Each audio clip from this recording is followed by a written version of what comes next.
Have you ever wanted to buy skill? Well, sucks to be you because you can't. What you can do, though, is hide your deficiencies behind a heavy gun, a compensator, and a light trigger. Where was I going with that? I don't remember. Anyway, here's a 2011 that I'm going to review.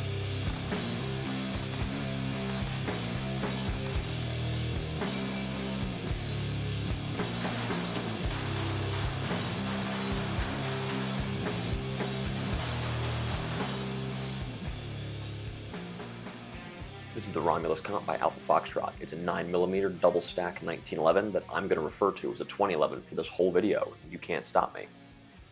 Full transparency before we get into it. I really like this pistol. By the time you're watching this, I will have sold it, so it's going to be a do as I say, not as I do situation. The reason I sold it is I found a unicorn and I needed some money to put up because I didn't want to dip into my savings. So this pistol, as great as it is what went.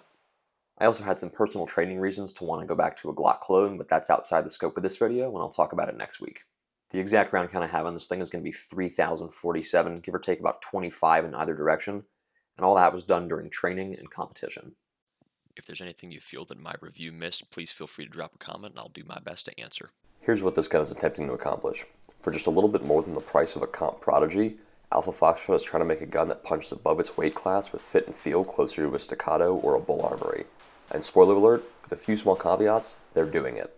To keep in mind throughout this review, the cheapest I can find one of these new comp models is $15.90. They have other models in different shorter lengths, with and without the comps, ports, or threaded barrels if one of those other SKUs would be more your use case. So if you're new to the 19 and 2011 platform in the first place, there are a few inherent up and downsides. First, for the upsides, these guns are generally tightly toleranced and well put together. A well-fit gun that's tuned and clean has very little slop in the action, which will translate to a smoother shooting feel. Second, these are hammer-fired guns, which means the triggers can generally be tuned to be better than a striker gun, and there's a second spring inside the grip to run the hammer that captures energy at the slide cycling, which technically helps smooth out recoil. Last, the 1911 platform is over 110 years old and has set a lot of standards for modern semi-automatic pistols that are still standard today. The controls are all intuitive and are right where they need to be. Chances are, if you've got any trigger time behind a modern or even antique semi-auto pistol, that manual of arms will have some crossover. These guns point intuitively, and the slide is large and easy to manipulate. Due to how long they've been around, parts are easy to come by. For the bad, that tight tolerancing I mentioned a second ago means these guns are also more susceptible to debris and will choke up and become unreliable a lot quicker if they're not clean. And if it gets to the point where you do have to tear it down and clean it, the platform will show its age there, as both field stripping and full teardown are more complicated than more modern guns. The Romulus is pretty standard as far as 2011s go. Steel slide, steel frame, polymer grip, and staccato pattern magazines. The slide is a standard 4 1/4 inch commander length with a threaded bull barrel, and that may matter to your state legally. The compensator brings the pistol to the same length as a 5-inch government profile barrel, and has a 2-port V-style compensator that threads on and is centered by the extended frame, so there's no dealing with Loctite or shims. The recoil system is also a modified full length that hides inside the compensator. It's nothing too out of the ordinary or proprietary, so less R&D costs are getting passed on to you. Although there is a little bit of proprietary stuff to deal with. Optics mounting is a proprietary plate system that comes out of the box with an RMSC and a more reasonable RMR pattern plate. They call it an MOS system, but it is not Glock compatible MOS. Excellent naming and marketing. Thank God though, because the Glock MOS system is not good. The plate held 0 for me for all 3,000 rounds, and it's nice it came out of the box RMR ready, but the plate is still my first issue with this gun. Although it has non-interchangeable irons, the RMR plate will not co-witness with your iron sights, and you have to go to Alpha Foxtrot and pay $100 extra for a plate and a front sight to get co-witness. The RMSC plate, on the other hand, does co-witness out of the box, but why would you want to run a little carry optic on a big-ass steel frame gun like this? Now, this doesn't matter to me, but it may be worth noting. The MOS version has no filler plates available to run irons only. If you want to run irons, you have to leave the mounting surface of the plate uncovered. If you want irons only and a cover plate, you have to get the original RMSC version because it has a filler plate, but that may shoot you in the foot, figuratively, down the road if you want to run an RMR pattern red dot later. If you do go shopping for these, you need to be warned. Alpha Foxtrot pulled a bit of a Sig Sauer, and there was a soft launch for a Gen 2 style pistol. The way to tell the difference is that Gen 1s were all gloss, and Gen 2 were gloss or matte. So if you see a matte finished gun, you know it's going to be a Gen 2. Gen 1s also have the RMSC cut done directly into the slide, and there's no RMR option, as of where Gen 2s use the MOS plate system. MOS. Anything with the thin chunk port is going to be Gen 2, and anything with the 2-hole comp design is also going to be Gen 2. The Gen 1s have a 3-hole design, 1 center and 2 in the side. This goes for all 2011s, but the ergonomics of the frame seem to want to guide your hand in the correct place to hold the gun. The magwell forces your hand up from the bottom, and the beaver tail forces it down from the top, so you end up nicely centered up and locking into the back of the grip. Due to the larger profile of the double stack grip, there's also plenty of room to mash your support hand in and get contact with the gun. I'm 6 feet tall with hands appropriately sized as such, and the gun fits my hand well, giving lots of purchase and good connection to eat recoil. Texture on the grip is aggressive in the front, standard in the back, and does leave a little bit to be desired on the sides. This would likely be due to Alpha Foxtrot using the same grip module between their full-size guns and their 3.5-inch carry-size guns because it's more of a carry texture. Due to the design on the sides, the serrations along the grip aren't at the right angle to dig into your hand either. On sweaty days especially, you can notice some slickness issues with the grip. Controls are all decently crisp, and most of the components in the rear are blended well. The exception of the upper area of the beaver tail doesn't necessarily blend perfectly to the frame when it's depressed. Doesn't hotspot though. The only real hotspot I got was during long shooting sessions was where the left side safety pushed into the base of my thumb. Shooting lefty, I noticed the ambi safety is a little hard to actuate with the left hand, and will cause the safety on the left side to bite at your hand just a little bit, but nowhere near enough to be an issue. The extended slide release is nice, and as a bonus many pistols in much higher price brackets don't have, although I'm still often finding myself using my support hand to drop the slide to preserve my firing hand grip coming off a reload. You can drop the slide with your firing hand thumb, you just may have to rotate your hand a little bit away from your firing grip to do so. And I found it's just more consistent to not break my grip to reload. On to the magazine release. It's a standard size externally and drops all mags free with the exception of Prodigy mags. Unfortunately, although it looks standard, the fitment inside is slightly off and it cannot be replaced with a drop-in part. So unless you have the stock release drilled and tapped, you're stuck with the standard size release. By no means a deal breaker unless you're a gamer. Front slide serrations are aggressive, and paired with the low recoil spring weights, slide manipulation is a breeze. It also helps the 1911 slide design is stupid tall, which gives you a nice skyscraper to grab onto. Fitment is well above a Prodigy, and nearly comparable to a Bull Armory or a Staccato. It's well put together, even for a production gun, and the DLC finish is a huge bonus, being more durable and slicker than the Cerakotes offered on almost every single 2011 below the Romulus's price point. That DLC finish was actually a huge selling point for me, and I believe the Romulus is the cheapest 2011 on the market to use it, which speaks to how I think Alpha Foxtrot is attempting to make a gun that punches well above its price class. Wear patterns are looking good after 3,000 rounds. The only place the finish is wearing down quickly is the locking ribs up on the top of the slide, but there's no metal deformation and the barrel lugs are not exhibiting the same wear.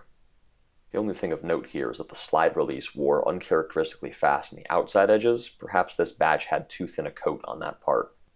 I did get to take a look at an identical pistol that was produced after mine, but was being used as a range rental and had many more rounds than mine, and it looks like Alpha Foxtrot had actually coated that part heavier from the factory and it was not showing the same wear as mine. The highlight for any 19 or 2011 platform gun is going to be the trigger, and the Romulus is no exception. Although it's advertised as a 3.5 to 4 pound pull, after being broken in, mine is pulling on the lower end, if not closer to 3. And it also has a fantastically crisp wall. Short take-up, no mush, and a crisp break. It wasn't tuned for over travel out of the box, but after I set that, the full travel of the trigger is less than that of a button on an Xbox controller. To top off the good trigger, I found a lot of 2011 guns set the trigger too far back for my personal taste, but the Romulus has it right where I like it, and as a small bonus, surprisingly has a really good texture on the flat face of the trigger to keep you pulling in the same spot consistently for follow-up shots.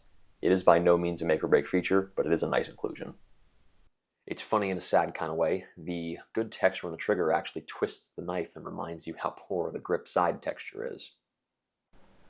I haven't tested the accuracy with bench press shooting, as the Romulus never gave me a need to go sit down and prove how accurate it was. It hit what I aimed at if I did my part correctly. So is the shooting experience worthy of the price tag? I mean, what do you want me to fucking say here, dude? It's a comp to 2011. The recoil impulse is smooth, and the compensator noticeably reduces a lot of the muzzle flip. The gun hardly wants to lift away from the target and settles back down pretty fast. The light and short trigger does a good job of keeping shots on target if you do your part and don't overtense your firing hand into inducing low left syndrome. If you're staring at the target like you should be rather than the dot, it almost seems like the dot doesn't even leave the window on the recoil cycle. A proficient shooter coming from a striker fired gun will absolutely notice the slower slide speed and sight tracking compared to, say, a Glock. That all comes down to personal preference. If the gun recoils and the gun comes back to target, slide speed be damned, you will not outrun it, even if it does seem to be moving a little bit slower. Compared to a smaller staccato C with a much more aggressive Genghis comp cut into it, this feels about on par with that in terms of recoil and muzzle flip. Shooting it side by side with an optioned out comped Glock 17, as I already said, it feels a little less snappy in the recoil, but it lifts a lot less than that Glock. Even with the comp, the Glock still snaps back home, as of where this gun feels like it's gliding back to zero. Through 3,000 rounds, the reliability was a little weird until I dialed in my mags and ammo. Prodigy mags presented a few issues, including 2 failures to feed, a few failures to lock back, and being more difficult to drop free, as I mentioned earlier. I stopped using them before the end of the first 1,000 rounds. No lockback on the Prodigy mag. After I stopped using them, the gun started to run flawlessly until I switched over to Max Tech ammo. Ejection became extremely erratic, with one of every few casings ejecting forward or weakly. There was also one stovepipe with this ammo, and there would have been a second if it weren't for the gun going to slide lock on empty. Due to the strange ejection patterns, I tore the gun down and I pulled out the extractor to retune it to find it was already very well tuned, but the rim of this Max Tech ammo was extremely inconsistent. Another 2011 I put this ammo in also exhibited similar problems. I stopped using it and the ejection went back to the way it had been before. The only stoppage I had outside of Prodigy mags and that specific bad ammo was that one single time the gun failed to go back into battery. Not a stoppage, but certainly a reliability note. After 3 mags back to back to back in the summer heat, this gun did start to have issues locking back. You had to get this thing cooking to start inducing that malfunction though. Magazines that ran successfully were going to be the Checkmate and the Atlas that it came with. There was also a Nighthawk 20 rounder and 2 other Checkmate mags, one of them being T-Sauce branded that worked great. Magazines and their pricing. For the ones I have tried, Prodigy mags, avoid them. Checkmate mags, for the 17 rounders, they run you about $50. I've only had issues with the lockback, like I said earlier, when the gun gets really hot. Nighthawk 20 rounders cost $80 and are quite nice, but I actually prefer the Atlas 20 round that came with the gun. Those, if you can find them, cost $60 for that specific model, and other models cost more. For mags I don't have personal experience with, Staccato 20 rounds are going to cost you about $70, and word of mouth is those are pretty good. And last are going to be MBX mags, which are going to run you over $100, probably closer to $130. I stayed away from those because even at that ridiculous price point, they still have 3D printed followers. Snobs, prepare to thumb your nose. The Romulus has MIM parts in it. MIM stuff gets a bad rap, but isn't inherently bad if it's well made.